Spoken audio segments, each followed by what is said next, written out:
Blake Lively is admitting defeat. This just in, a big loss for Blake Lively, as the judge has dismissed. Blake Lively claims she was a victim, but shocking new evidence hints at something far more complex. Could her own on-set decisions have come back to haunt her? And why did Justin Baldoni walk free despite the bombshell accusations? The answers might completely change your perspective. No, we got a big update for you. This is a loss for Blake. Now, it comes with a catch, as I said, because it was done without prejudice, which means she can refile, which is annoying because he didn't give that same liberty to Justin. But Jed Wallace and Street Relations, they were the ones who sort of were accused of doing the dirty deeds of the retaliation campaign, the untraceable acts across Reddit and so on. He denies this. He says none of that happened. We'll go through what he says in a second. But Blake was accusing him of being hired by Tag PR, etc., to do a lot of the dirty retaliation tactics that she's saying was all their fault and nothing was her fault. But now, because he's in Texas and because all of his actions, even if he did them, which he didn't, would have been done in Texas, he is moved to dismiss and the judge has agreed. Wayfair defendants moved to sever this to transfer venue to the District Court of Western District of Texas. For those following reasons, the motion to dismiss is granted without prejudice. Now, he goes in, it's kind of fascinating to read again Blake's side of things from the judge's perspective, because he does a big summary of all the allegations, what's happened, and it reads, of course, very pro-Blake because this is her case. So he's got to make sure he's got all of her allegations, all of the things that they're sort of leveling. And as I go through it all, yeah, none of this sounds good. This whole, like, you know, we can bury you and we can get paid to do this. We can't say that in text. All this sounds bad, but you still need proof of it. And this guy allegedly was the one who had the proof of it, right? He's the one who did it. And they can't find it. They're not going to see it. And the courtroom was electric, every seat filled, and yet the silence was deafening as the judge prepared to announce the decision. Blake Lively sat frozen, staring straight ahead, her face betraying nothing. Yet the tension in her posture spoke volumes. Meanwhile, Justin Baldoni, flanked by his legal team, waited with a calm composure that added to the simmering uncertainty in the room. No one could have guessed how sharply the expectations for that day were about to be shattered. When the words "case dismissed with prejudice" fell from the judge's lips, everything changed. Gasps rippled through the gallery, whispers erupting as Baldoni rose and walked out a free man. But all eyes weren't on him. They were on Lively, whose calm demeanor cracked just enough for the cameras to notice. Here's the part that left everyone stunned. The media had driven a narrative that seemed ironclad. Lively as the wronged party, and Baldoni as an overreaching co-star. But the judge's ruling told a very different story, one rooted in legal technicalities that many didn't see coming. The dismissal of Baldoni's case, with prejudice, was definitive, barring any future legal action against him. It signaled that the court found no grounds to entertain Lively's claims further. Yet, positioned almost as a footnote, the decision to dismiss Jed Wallace from the suit, without prejudice, gave her a narrow opportunity. It meant she could potentially refile against Wallace, leaving the door creaked open just enough to keep speculation alive. What stood out most that day was the stark divide between the legal system and public expectations. For months, the media coverage leaned heavily on Lively's narrative, amplifying claims of discomfort and painting Baldoni as the overzealous co-star.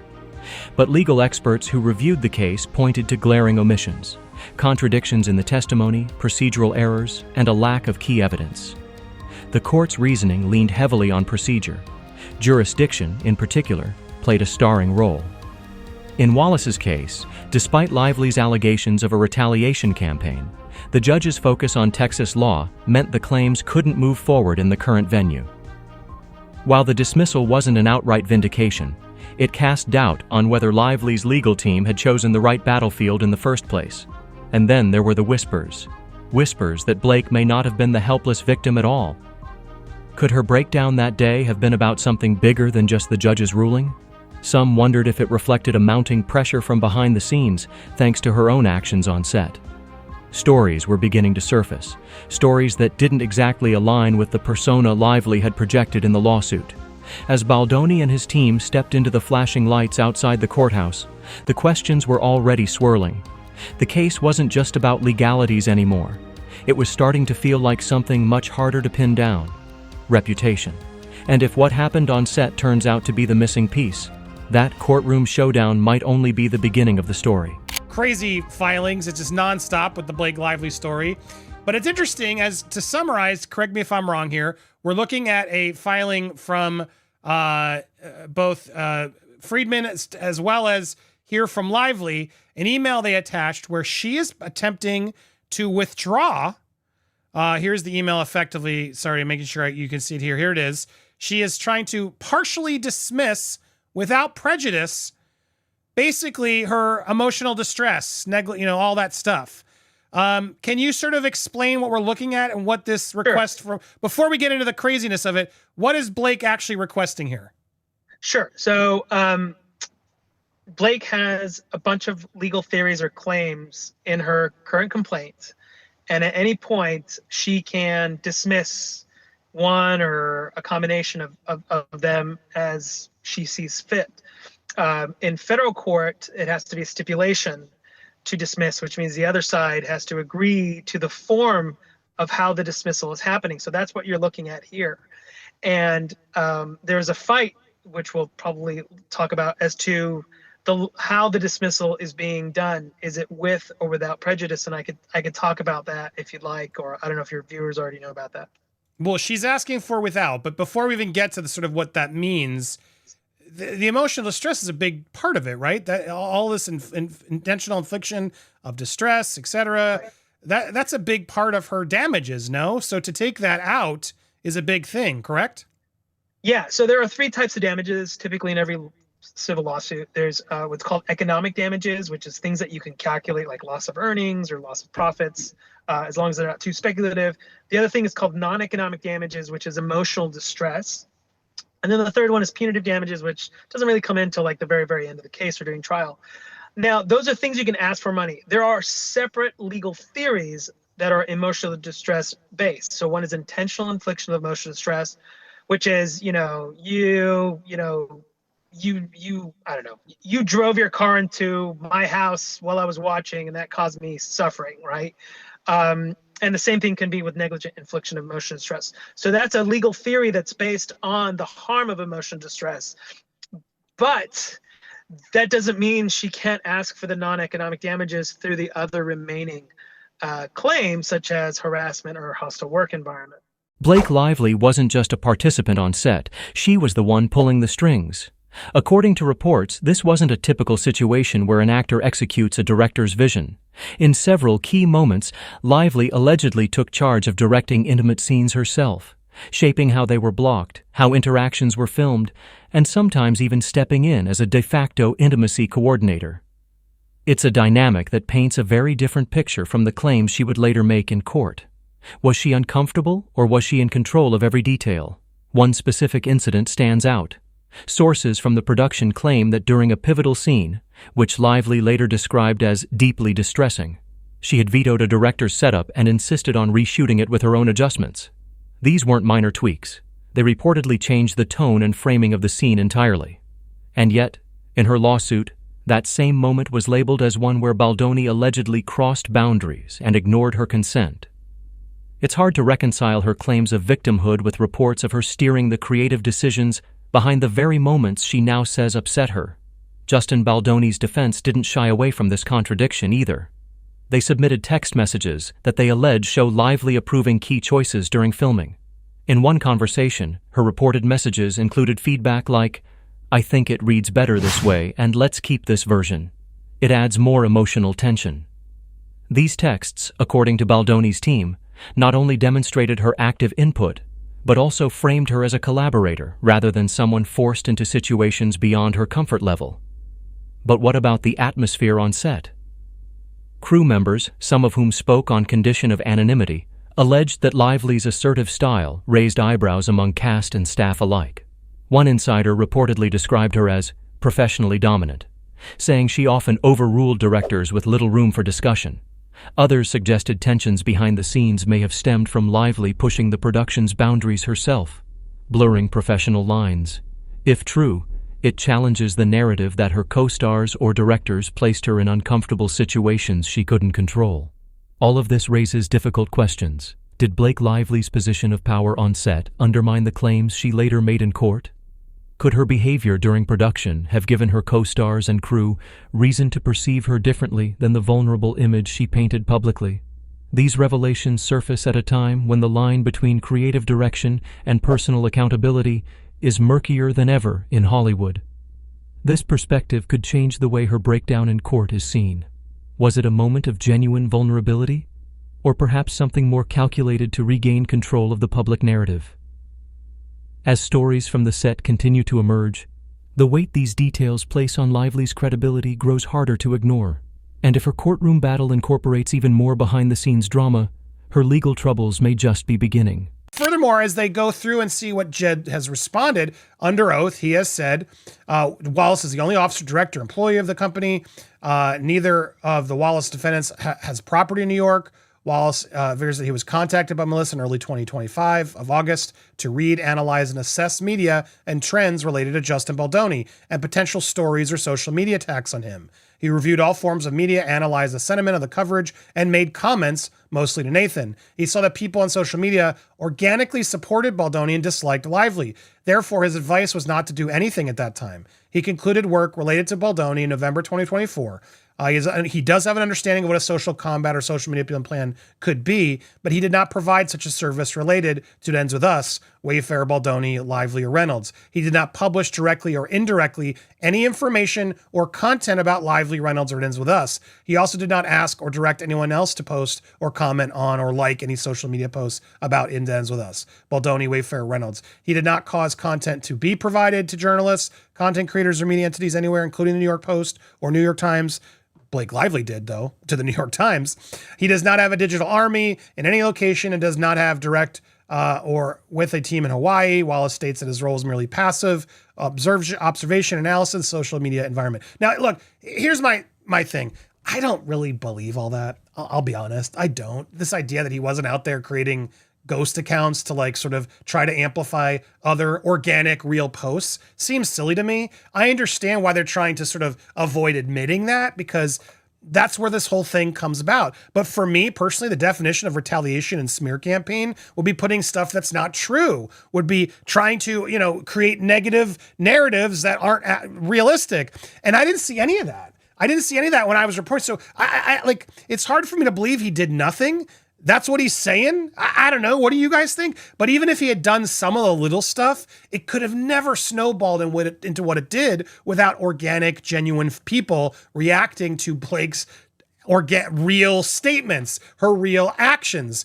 So this idea that they orchestrated it, the idea that Jed Wallace or Melissa Nathan or any of them forced me to do what I'm doing or countless others over the summer to report on her ridiculous marketing choices, her bad attitude and junkets, her avoidance of DV where it's like, girl, this is what the movie's about. I understand maybe you're trying to make it seem a little bit more Barbie for the sake of making it successful, but you got to know the tone and you got to know your time and place. And she just didn't throughout that whole marketing campaign. And beyond that, she was marketing her own companies. How does that help the film? It only helps her. So all of that was tone deaf. It was wrong. And you can't blame Jed Wallace for it. Now, do I believe he didn't even like a post or do it? That seems hard to believe, I'll be honest.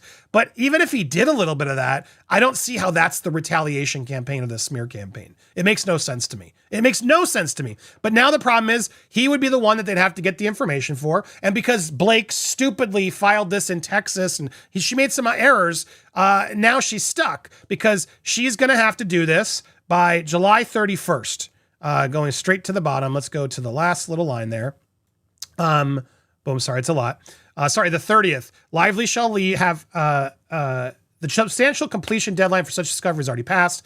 In recognition of the possibility that jurisdictionally relevant facts may be revealed or have already been revealed in discovery, Lively shall have leave to amend her complaint by July 30th, limited to the existing claims alleged in the Wallace defendants. Now, here's where it's a give because Baldoni didn't get that same luxury, but now somehow Blake's getting it against Jed because Jed admitted in the last hearing that Jed's attorneys admitted that, all the evidence has been, all they asked for has already been handed over a while ago. So Blake's had it.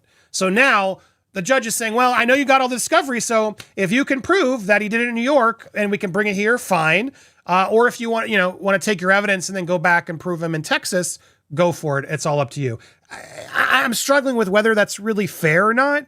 I mean, I guess it is. I'm just frustrated because he should have given that same luxury to Justin, because I do feel like Justin needs discovery to find a lot of this evidence and have his day in court to prove a lot of it, just as Blake does. Blake doesn't have any evidence. And Blake Lively's decision to file her lawsuit in Texas seemed straightforward at first, but it turned out to be a costly gamble. Procedural challenges tied to Texas jurisdiction derailed major parts of her case, most notably against Jed Wallace. The allegations against Wallace, who Lively claimed ran a retaliation campaign targeting her, were dismissed not because the accusations were disproven, but because the court ruled Texas wasn't the appropriate stage for those claims. By filing there, her legal team had unintentionally built a barrier that allowed Wallace to walk away, at least for now.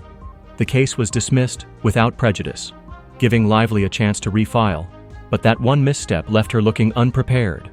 For Justin Baldoni, the jurisdictional issues stacked a solid advantage. His case, dismissed with prejudice, ended any chance of future legal battles between them. Critics of Lively's legal strategy were quick to weigh in. The decision to pursue the case in Texas was seen by some legal experts as overly ambitious and poorly calculated. Texas law, much stricter in certain procedural areas, made it an uphill climb from the start. The fact that Wallace's actions allegedly took place in Texas added an extra layer of complexity, but the court established that wasn't enough to hold him accountable there. This wasn't just a minor setback. It gave Baldoni's defense team the opportunity to capitalize on what they called a lack of preparation and focus from Lively's side. Media commentators pointed out how these errors made her team's arguments appear fragmented, creating openings for doubt to creep into the public perception of her claims. But what had everyone talking were the tactics her team used to gather evidence, particularly the alleged use of a fake subpoena. Text messages, intended as a cornerstone of Lively's argument, reportedly showed exchanges designed to discredit Baldoni. Yet the way those texts were obtained led to serious scrutiny. Andy Signor from Popcorn Planet didn't mince words, calling the methods shady as F.A. The implication was clear. Even if the messages were real, the questionable way they were gathered undermined their credibility. If the public couldn't trust how the evidence was collected, how could they trust the case itself? Then there's the allegation that Lively's legal team used a shell corporation to acquire some of this evidence, raising even more ethical questions. While these tactics might not have violated the letter of the law, they invited public backlash. Was it just smart legal maneuvering, or did it cross a line? For many watching the case unfold, this felt like a turning point. Instead of strengthening Lively's case, it became easier to question whether the evidence presented could be trusted at all. With these missteps piling up, Lively's team found themselves under fire, not just in court, but also in public opinion. As conversation shifts towards the alleged retaliation campaign and Jed Wallace's involvement, the cracks in Lively's strategy have only deepened. Was this collapse the result of bad planning, or something much more calculated? From my observation, she stole that phone illegally from Stephanie Jones. That's my opinion. The Van Zam lawsuit, which we're going to talk about next week, I'm bringing in Omar to talk about that for you guys next week. It's a very important piece of this puzzle that not enough people are talking about, and we're going to give it its due, because those texts should be admissible. I don't understand how they got them through a fake subpoena, through a shell corporation. It's shady as F. And that's what's problematic here for me. She wants to, oh my God, because I'll admit it. I don't believe that what's his name? Wallace, Jed, didn't do some sort of like Reddit work. It's hard to believe he didn't do anything. But whatever he could have done didn't amount to us saying it. That's what's so frustrating. And so, but Blake, on the other hand, literally in cahoots with the New York Times. The metadata proves it. They were getting the information first. And then the New York Times didn't even give Justin the full amount of time to respond because they needed to jump on that story to get the clicks and the views. That's not journalism. The fact that TMZ knew I was subpoenaed before me, that's crazy. Where did you get that information from? There are so many pieces along the way that prove they are being just as dirty as they're alleging Justin is. But then in the court and with the judge, we're fine. No, this is shady. So it's incredibly frustrating. It's very, and thank God other outlets are starting to pick up this press. It is slowly getting tickled because Emily Baker, who has been a little silent on this case. Some people are frustrated with why she's been silent. Some are noticing she's friends with Ryan. Is that why she's trying to play more Switzerland? I don't know. But she did a whole post calling out this, along with Molly, about how dumb it was to subpoena the creators. This is a terrible look. This is going to blow up in your face. And it is. It is going to blow up in their face. And they are starting to get more backlash. And it's yet again more examples of why she's a bully and why we reported the way we did. So no, this isn't a retaliation campaign. No one's paying me to do my reporting. This is insane what she keeps doing. Thankfully, Justin did get a win. One of his co-stars, James Brolin, Josh Brolin's father, married to Barbara Streisand, a Hollywood icon. He is supporting Justin. Brolin directed him in a short film, Royal Reunion. And he asked so many questions. He was so helpful, Brolin recalls, of working with the Jane the Virgin star. But I didn't realize he was learning, because very soon after that, the guy's directing his own stuff. So proud of Justin, because God, he's written 2 wonderful books on being a man and being courteous and teaching boys not to fear their fears. And now he's directing 3 movies. Started off with 1 episode of the Jane the Virgin. Now he's directed 3 pictures, written 2 books, does TED Talks to help people. When asked about the legal saga with Blake, I don't understand what's going on right now, but I hope it works out. That's what's so sad about this. Ryan and Blake, you just caused so much stress and drama to so many people that was so unnecessary, just because your wife got called out for doing some bad press, which she did on her own. No one made her do that. To imply that Sony made the plan and I was following, Sony made the plan for her to promote her hair care and her booze and Buzz Cola while all this was going on, that was Sony's fault. Give me a break. No one was forcing Blake to promote her brands during a movie about TV. That was Blake. So absolutely absurd, this idea. And the fact that they've taken it this far is incredibly frustrating, but they did. We're being subpoenaed. Jed Wallace, one of the more shadowy figures in this already explosive legal saga, found himself at the center of a new firestorm. Blake Lively's lawsuit accused him of orchestrating a smear campaign, something far more insidious than just playing defense for Justin Baldoni. According to the allegations, Wallace used social media manipulation and strategic retaliation to control the narrative and discredit Lively in the public eye. But Wallace denies those accusations outright, insisting his role was far less sinister than Lively's team made it out to be. From his perspective, he wasn't leading an attack. He was only observing the battlefield. Wallace's testimony painted himself as more of a behind-the-scenes analyzer than an active participant. He admitted to being contacted in August 2024 to assess media and social media trends surrounding Baldoni and the escalating controversy, but he insisted he never took further action. "My role was purely analytical," he stated, citing his job as monitoring sentiment across various forms of media. His evaluations reportedly led him to advise against any sort of coordinated response, claiming that organic support for Baldoni and dislike for Lively were already driving the narrative. If Wallace is to be believed, he saw no need for interference and left it at that. Still, the allegations against Wallace didn't come out of thin air. Lively's team claimed his involvement ran deeper than passive observation. They argued he operated as a key figure in undermining her credibility, allegedly pulling strings to bolster Baldoni's public image while tarnishing her own. Yet this claim, like many others in the lawsuit, struggled against the realities of jurisdiction. Wallace's case was dismissed because Texas courts couldn't enforce claims for actions outside their reach. The dismissal was labeled without prejudice, meaning Lively could refile elsewhere, but his temporary exit from the case cast doubt on the strength of her allegations. The public, predictably, reacted with mixed emotions. Fans of Baldoni leaned into the theory that any support he received was organic, and that Wallace was being falsely accused of manipulation. Others wondered whether Wallace's role as a media analyst was a convenient cover for tactics that never surfaced in court. Skeptics like Popcorn Planet's Andy Signor questioned the lack of conclusive evidence from Lively's team. If Wallace really had been running a coordinated campaign, where was the proof? Signor openly criticized the case for what he saw as shaky foundations, calling out the gaps in Lively's accusations. Wallace maintained he never crossed the line into social media manipulation. His work, he claimed, concluded in November 2024, and he swore he never published, asked for, or coordinated posts about Lively, Ryan Reynolds, or the controversial film at the heart of this drama. Even so, his acknowledgement that he understands the world of social media manipulation fueled speculation. Why would someone with that much knowledge in such a field be brought on at this pivotal time, even if his actions were limited? For now, the dismissal of Wallace's case complicates Lively's broader lawsuit. It suggests that parts of her claims may not hold water, or at least not in the way she hoped they would. But even if Lively finds a new venue to pursue Wallace, the attention continues to shift to one undeniable thread tying everything together: her own decisions. Blake Lively's marketing decisions during the promotion of her film might have been her most damaging move yet. At a time when the focus should have been on the movie's powerful domestic violence message, something deeply tied to the very allegations she raised against Justin Baldoni, Lively's promotional efforts went in a completely different direction. Instead of amplifying the film's themes or campaigning for awareness, she spotlighted her personal brands.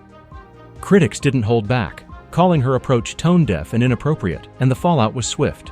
One of the most glaring missteps came during a press junket, where instead of discussing the film's domestic violence storyline, she pivoted to promoting products from her own lifestyle ventures, according to Andy Senior of Popcorn Planet. No one was forcing Blake to promote her brands during a movie about DV. That was Blake. His critique hit a nerve with audiences already skeptical about her intentions. By choosing to mix personal business with a project focused on such a sensitive topic, Lively inadvertently created a jarring disconnect between the film's message and her public image. Senior added, her bad attitude in junkets, her avoidance of DV where it's like, girl, this is what the movie's about, perfectly capturing the public's frustration. This wasn't just about bad optics. It was about timing and tone. While Lively highlighted her business ventures, Baldoni's promotional approach stayed focused on the film's core message. He engaged in discussions about domestic violence, the reasons the story mattered, and the larger societal issues the film aimed to address.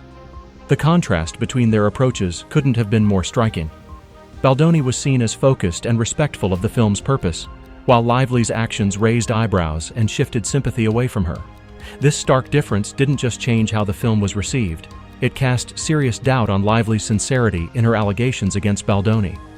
Fans and critics alike voiced their frustrations. Social media erupted with posts criticizing Lively for prioritizing her personal gain over the gravity of her claims. Many felt her marketing strategy revealed someone out of touch with the seriousness of the situation, ultimately framing her as self-serving. Instead of leveraging the film to elevate her message, she misaligned her public persona, fueling growing suspicion that her lawsuit against Baldoni could be more about control than accountability. All of this begs the question, did Lively's marketing misfire contribute to the dismissal of her case? The timing couldn't have been worse. Public backlash was intensifying, right when Lively needed the public on her side the most. And as doubts about her motives grew, it became harder for her narrative to hold up under scrutiny. In the end, her own choices may have damaged her case far more than any alleged actions by others. Was this a strategic error or a calculated risk gone wrong? Either way, it's a decision that continues to haunt the entire saga. This case wasn't just a legal battle. It's a mirror held up to how we view celebrity narratives.